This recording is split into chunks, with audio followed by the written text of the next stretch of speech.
Ready to move in premium triplex villas at Kollur APR projects.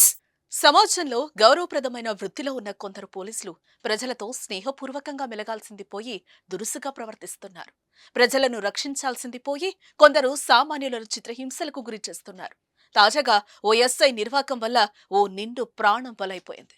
SI చర్యతో తీవ్ర మనస్తాపం చెంది ఓ వ్యక్తి ఆత్మహత్య చేసుకున్న ఘటన పొట్టి శ్రీరాములు, నెల్లూరు జిల్లాలో జరిగింది.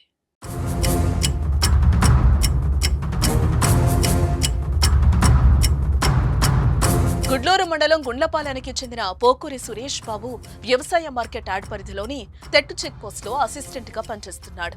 ఈ నెల 11వ తేదీన రంజాన్ రోజున సురేష్ చెక్ పోస్ట్ దగ్గర విధుల్లో ఉండగా ఎస్ఐ లక్ష్మణ్ రాత్రి వేళ అడ్డుగా వచ్చాడు. మందు తాగి లారీ లాపుతున్నావా అంటూ సురేష్ బాబును హెచ్చరిస్తూ రాత్రి 11 గంటల సమయంలో పోలీస్ స్టేషన్ కు తీసుకెళ్లాడు. తాను పనిచేసుకుంటున్నానని లారీలో ఆపలేదని సురేష్ బాబు చెప్పినా ఎస్ఐ లక్ష్మణ్ వినలేదు. స్టేషన్ కు తీసుకెళ్లి సురేష్ బాబును తీవ్రంగా కొట్టాడు. దీంతో సురేష్ బాబు కుడి చేతి మణికట్టు ఎముక చిట్లిపోయింది. సెల్ ఫోన్, బైక్ స్టేషన్ లోనే పెట్టుకుని సురేష్ బాబుని ఇంటికి పంపించారు. ఈ విషయాన్ని భార్యకు, స్నేహితులకు చెప్పాడు. పోలీస్ దెబ్బలకు భయపడి 2 రోజుల పాటు సురేష్ బాబు ఇంట్లోనే ఉన్నాడు. నీ పరిధి ఎంతవరకు రాజ్యాంగంలో ఎక్కడైనా రాసుందా? నీకు కొట్టడానికి ఎంతవరకు హక్కు ఉంటుంది? అవునా కాదా? కొట్టడానికి ఎంతవరకు హక్కు ఉంటుంది? కొట్టడానికి ఇప్పుడు వాడు డ్యూటీ చేసుకుంటున్నాడు. డ్యూటీ చేసుకున్నప్పుడు నువ్వు పోయావు. వాడికి ఆ వెహికల్స్ ఆపే అధికారం ఎవరు ఇచ్చారు? ఏఎంసీ గవర్నమెంట్ ఇచ్చింది. ఏఎంసీ గవర్నమెంట్ లో యాజ్ ఉద్యోగి వాడు చేస్తున్నాడు. ఆ డ్యూటీ వాడు చేసుకుంటున్నాడు. నువ్వు మధ్యలో పోయి వాడిని కొట్టి నువ్వు తాగేవా, చేసేవా, తిన్నావా అంటే అది వాడిష్టం. వాడి డ్యూటీ వాడు చేసుకుంటున్నాడా లేదా అది కావాలి. మీకేం హక్కు ఉంది అక్కడికి వెళ్ళి? కొట్టే రైట్స్ లేదు, తిట్టే రైట్స్ అసలు లేదు. అమ్మని తిట్టే అధికారం ఎవరు ఇచ్చారు వాళ్ళకి? అమ్మని తిట్టే అధికారం ఎవరికి ఇచ్చారు? స్టేషన్ కి వచ్చి స్టేషన్ కి తీసుకొచ్చి అర్ధరాత్రి తీసుకొచ్చి వాడు మొబైల్ తీసుకొని ఎవరో బాపురెడ్డి గారి పేరు చెప్పారన్నప్పుడు వీళ్ళు కొంచెం దడిచి ఆమె బండి మొబైల్ పెట్టి బయటికి పంపించారు. బాగానే ఉంది. వాడిని కొట్టాల్సిన అవసరమే ఉంది వీళ్ళకి. వాడు ఆత్మాహుతి చేసుకునేటట్టు చేసిన ఎస్ఐ గారేనా కాదా? అవునా కాదా? అది అధికార దుర్వినియోగం కాదది. తన ఫోన్, బైక్ ను పోలీస్ స్టేషన్ నుంచి తీసుకురావాలని బంధువులను సురేష్ బాబు కోరాడు. వారు వెళ్లి పోలీస్ స్టేషన్ లో అడగ సురేష్ బాబుపై డ్రంక్ అండ్ డ్రైవ్ కేసు నమోదు చేస్తామని ఎస్ఐ లక్ష్మణ్ స్పష్టం చేశాడు.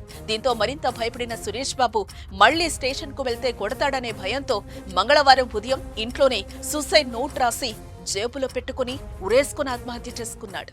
సూసైడ్ నోట్లో అక్రమ రేషన్ బియ్యం లారీలు వస్తే సమాచారం ఇవ్వాలని ఎస్ఐ కొద్ది రోజులుగా వేధిస్తున్నాడు. రంజాన్ రోజు డ్యూటీలో ఉన్న నాపై చేయి చేసుకున్నాడు. స్టేషన్ కు తీసుకెళ్లి కొట్టాడు. నా చావుకు కారణం ఎస్ఐ లక్ష్మణ్ సార్. నా చావుతోనైనా మీరు మారండి సార్ అంటూ సురేష్ బాబు సూసైడ్ నోట్ రాశాడు. కానీ నాకు రాత్రి చెప్పి ఏడ్చాడు. మామ సెల్లిట్లు, మామ ఎవరు చెప్పి సెల్లిట్లేదు అన్నాడు.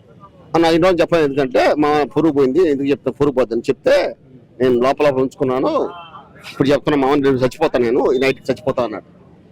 ఒకటి మనం చచ్చిపోయింది అవతల ఇబ్బంది పెట్టక మనం చచ్చిపోయేది అన్న. కాదు మామ నేను చచ్చిపోతాను మామ అన్నాడు. చెప్పిన తర్వాత నేను అసలు నమ్మలా చచ్చిపోతాడు. కానీ ఉదయాన్నే అది తెలిసింది చచ్చిపోయాడు. లెటర్ రాసి చచ్చిపోయాడు. పలానా కారణం వల్ల చచ్చిపోయాను నేను మామ అని. ఎప్పటి నుంచి టార్చర్ చేస్తున్నారని రంజాన్ రోజు రంజాన్ సాయంత్రం 5 గంటల తర్వాత. సురేష్ బాబుకు భార్య, 2 కుమార్తెలున్నారు. 2 పిల్లలతో సహా పోలీస్ స్టేషన్ కొచ్చిన మృతుడి భార్య పోలీస్ స్టేషన్ ఎదుట ఆందోళన చేపట్టింది. తన భర్త చనిపోయే ముందు రాసిన సూసైడ్ నోట్ ను చూపిస్తూ విలపించింది. ఎస్ఐ లక్ష్మణ్ కారణంగానే తన భర్త మృతి చెందాడని ఆరోపించింది. గుండ్లపాలెం గ్రామస్తులు సురేష్ బాబు మృతదేహాన్ని పోలీస్ స్టేషన్ ఎదుట ఉంచి ఆందోళనకు దిగారు. సురేష్ బాబు మార్కెట్ కమిటీ పరిధిలోని చెక్ పోస్ట్ లో పనిచేస్తున్నందున వ్యవసాయ ఉత్పత్తులకు సంబంధించిన వాహనాలనే పరిశీలిస్తారు. కానీ బియ్యం రవాణాతో అతనికి సంబంధం లేదని, ఆయన బియ్యం లారీల సమాచారం ఇవ్వాలని ఒత్తిడి తేవడంతోనే చనిపోయాడని కుటుంబ సభ్యులు, గ్రామస్తులు ఆరోపిస్తున్నారు. 7 గంటలప్పుడు ఆడుకున్నప్పుడు అసలు అటు నుంచి వచ్చాడు. ఏం చేస్తారని చెప్పి కొట్టి వచ్చి 30,000 డబ్బులుండి తెచ్చుకొని తెల్లారు వచ్చారు. మళ్ళీ కొట్టి పంపారు. వాడికి డబ్బులు ఇవ్వలేదు, ఏం లేదు. అది జరిగింది. పిల్లలు ఇంక ఊరు మాబడి పెద్దలకు ఊరికి చెప్పలా. ఇంకసారి వాళ్ళు పెద్దవాళ్ళు కదా, మళ్ళీ ఆడన బళ్ళు ఆపు కొడతారని వాళ్ళు భయపడి చెప్పలా. పిల్లలు అంతంత పిల్లలు ఏడపిల్లకాయలు వాళ్ళు ఆ సారా దాగోళ్ళు, బ్యాంజీలు దాగోళ్ళు, సిగరెట్ కాల్చేవాళ్ళు కాదు.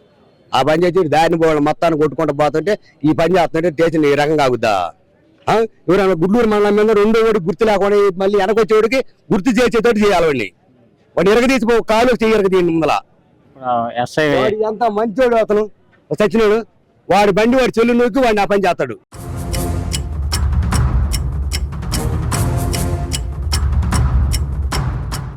సుమన్ టీవీలో మీ పర్సనల్ అండ్ బిజినెస్ ప్రమోషన్స్ కోసం కింది నెంబర్కి కాంటాక్ట్ చేయండి.